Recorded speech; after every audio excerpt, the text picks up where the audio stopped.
Kathy Hochul has $20 million in campaign funds. That's 16 times more than her nearest opponent. Yet she's still accepting donations. Why would she do that? Because the money isn't to win. The money is to write her policies. And it's the same 20 families that have been writing it in New York State for years. See, the top donor industry is real estate. That should be no surprise to you. Some of the biggest names, some of the biggest family names out of this is Rudin, Ross, Reckler, Roth, Durst, Spire, and Green. From Rebney to Vornado, these people have been making donations since Mario Cuomo was the governor. Not Andrew Cuomo, Mario Cuomo. So that should explain to you why real estate in New York looks the way it does. But it's not just real estate. On Wall Street, you got guys like James Simons, and in healthcare, all of the major hospital CEOs, NYU, Langone, New York Presbyterian. These people are donating hundreds of thousands to handfuls of millions of dollars. And why? What do they get out of this? Well, the results are this. You get a watered down LLC Transparency Act. That was the bill that would have made anonymous landlords public, and now it ain't as strong. Hochul ended up stripping this public database before the law was signed. The good cause eviction law, that was watered down thanks to real estate lobbying. This allowed landlords to continuously rise rents on tenants who lived on a month-to-month contract, which is fucked up because that person has to be on a month-to-month basis. Clearly, they don't have anything solid. It's predatory. But it gets even more predatory. The hospital industry lobbied against the Grieving Families Act. In fact, they got Kathy Hochul to veto it 4 times in a row. And this bill would have let parents of children killed by negligence recover damages from the hospitals that did so, which is like fucking crazy that that doesn't exist already. But it doesn't end there. They do this all the time. It's why gig workers don't have a minimum wage. It's why the 2030 climate emissions target is going to get missed. Now, there might be a few of you that think, hey, don't hate the player, hate the game. If you got the money to donate to get an outsized influence, that's what money buys you, right? Well, we changed the game. We changed the rules of the game. It shouldn't be like this. See, New York candidates get to join a public funds donation matching program, 6-to-1. So small dollar donations get matched 6-to-1 using the state's funds. Now, the point of this was to give a greater voice and influence and impact to voters and donors who weren't multi-million-dollar corporation owners. But Kathy Hochul declined to join that program. Why?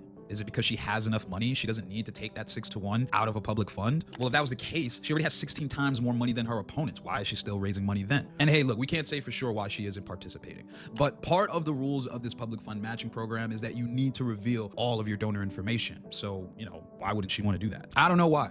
But it seems like this system is doing exactly what it's supposed to do, at least for the 20 families that donate to it. And unless we fix something about this, this system is only going to continue into the next governor, because it looks like it already is.